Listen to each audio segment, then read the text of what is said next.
पहले तो जो पिकनिक स्पॉट बनाए वो हम लोग इंटरनेशनल बॉर्डर के बगल में बनाए। तो इसमें बगल में बॉर्डर में जो बना है वो रिश्ते जोड़ने के लिए बना है। तो बहुत अच्छा एक जगह है, क्योंकि भूटान के लोग भी इधर आ जाएंगे पिकनिक मनाने के लिए। और ख़ास तो उधर आप लोग का इंडिया से भी जगह जगह से इधर आएगा। तो इधर आएगा तो भूटान के बारे में पता चलेगा, वो भूटान सामने भूटान में भी आ जाएगा। तो टूरिज़्म के लिए भी बहुत अच्छा है। तो दोनों देश के लिए बहुत अच्छा है, ये एक बहुत जगह है। तो ऐसे जो टूरिस्ट का लिए जगह बना है, तो इसमें तो वो जैसे हाथीसार का जो नागरिक लोग हैं, उनका जो रेसिडेंट लोग हैं, उनको ही डेवलपमेंट, उनको ही अर्निंग के लिए, इनकम के लिए अच्छा होगा। तो वो इनकम के लिए अच्छा होने से तो आदमी के लिए, डेवलपमेंट के लिए, सबके लिए बहुत अच्छा है।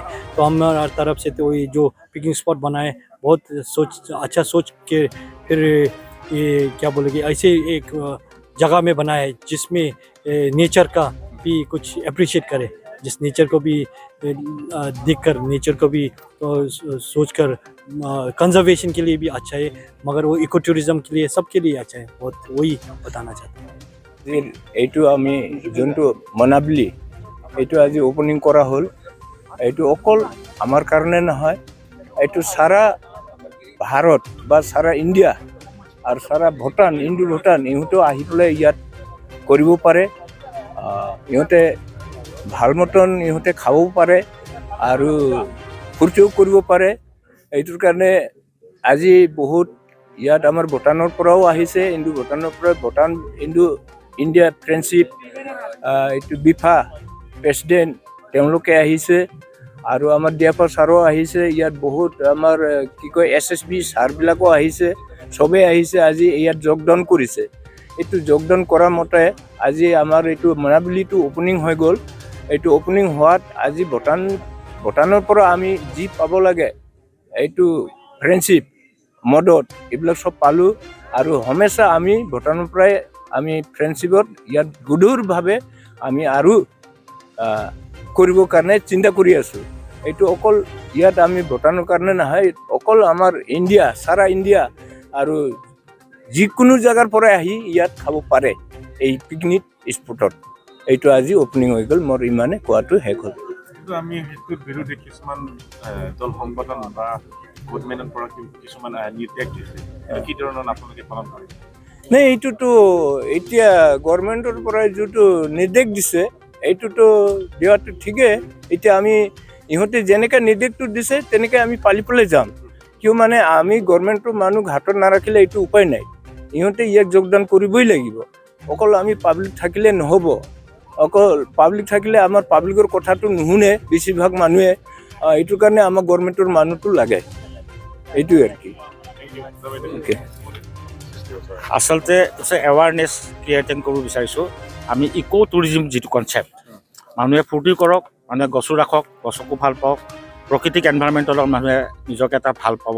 আজি চাওক, জংঘলৰ মাজত থাকি এই ছাঁত বহি যিটো সুখ পাইছে, সেই পোৱাৰ লগে লগে সেই গছৰ ওপৰত মৰমটো আহিব। এনেকুৱা এটা প্ৰাকৃতিক মেছেজ দিবৰ কাৰণে আমি ইক' টুৰিজিম এটা চেণ্টাৰ ডেভেলপ কৰিব বিচাৰিছোঁ, যিটো ডেভেলপমেণ্ট নহয়, গছৰ মাজত থাকিব লাগিব। আৰু এইটোৰ কাৰণে BTC চৰকাৰে যোৱা মাহত এখন এটা পিকনিক স্পট হিচাপে BTC পিকনিক স্পট হিচাপে ডিক্লেয়াৰ কৰা হৈছে। আমি মেছেজ এটাই দিব খুজিছোঁ, protect the forest and enjoy the forest, protect the environment and live with the environment. গতিকে এই মেছেজটো আমি দিব, সেইকাৰণে কোনো ইয়াত পাৰ্মানেণ্ট ঘৰ চৰ বনোৱা নাই। আজি মই তেওঁলোকক সকলোকে দিছোঁ যে যিমান হাবি জংঘল আছে তাৰ মাজত আমি ফুলৰ গছো লগাই দিওঁ, যাতে এটা সুন্দৰ কলনি হওক, সুন্দৰ এখন জেগা হওক, কোনো আৰ্টিফিচিয়েল পৰিৱেশ নাথাকে।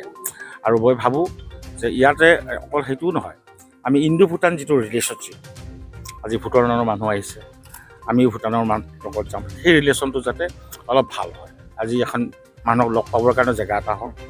আৰু ইতিমধ্যে আমি কৈছোঁৱেই যে এই টুৰিষ্ট স্পট বনাবৰ কাৰণে আমি দাঁতগিৰিত 2.5 কোটি টকাৰ এটা IB ফাউণ্ডেশ্যন হৈ আছে। এইটো IBটো হ'বই, হোৱাৰ লগে লগে আমাৰ আৰু এটা টুৰিজিমৰ কাৰণে এটা নতুন ৰাস্তা এটা হ'ব। সেইটোৱে আমাৰ উদ্দেশ্য। কিছুমান পিকনিকৰ নামত ইনজয়মেণ্টটো এক্সট্ৰিম, সেইটো কাৰণে আমি অলৰেডি পুলিচ আৰু ফৰেষ্ট আৰু SSBৰ থ্ৰুত আমি এটা হোৱাটছআপ গ্ৰুপ এটা খুলিছোঁ, যাতে এক্সট্ৰিম যাতে নহয়গৈ। এক্সট্ৰিম হ'লে আমি ছ'চিয়েল এটা ছিষ্টেম এটা ক্ৰিয়েট কৰিছোঁ, যাতে এক্সট্ৰিম যাতে নহয়। আৰু তাৰোপৰি যদি এক্সট্ৰিম যায়, ছ'চিয়েল মানে চিষ্টেমে যদি কাম নকৰে তেতিয়া আমাৰ পুলিচ ফৰেষ্ট বা SSB তাৰ দায়িত্ব ল'ব। আমি তেওঁলোকক অলৰেডি কোৱা হৈছে, আমি এটা হোৱাটছআপ গ্ৰুপো খুলিম যাতে এইখিনি আমাৰ মেইনটেনেঞ্চত থাকে আৰু কোনে কিমান আহিছে সেইটো আমি সদায় ৰেকৰ্ডটো যাতে গধূলি পাম। ছাৰ ডিচি কুমাৰৰ পৰা এটা ফিটনেছ টাইম টেবুল দিছে, ৰাতিপুৱা 7টাৰ পৰা ইভিনিং 5টালৈকে থাকিব। হয়। কিন্তু আজি ইয়াত দেখিবলৈ পাইছে এটা কালচাৰ ইভেণ্ট আছে, আপোনালোকে চলিব এইটো ইয়াৰ কেতিয়াবা আজি ফাউণ্ডেশ্যন ডেৰ কাৰণে এটা ইভেণ্টটো কিছুমান ৰিলেক্সেশ্যন হয়। আজিতো স্পেচিয়েল চব মানুহে থাকিব, নৰ্মেল কণ্ডিশ্যন 5টালৈকে থকা যায়। Thank you. Thank U.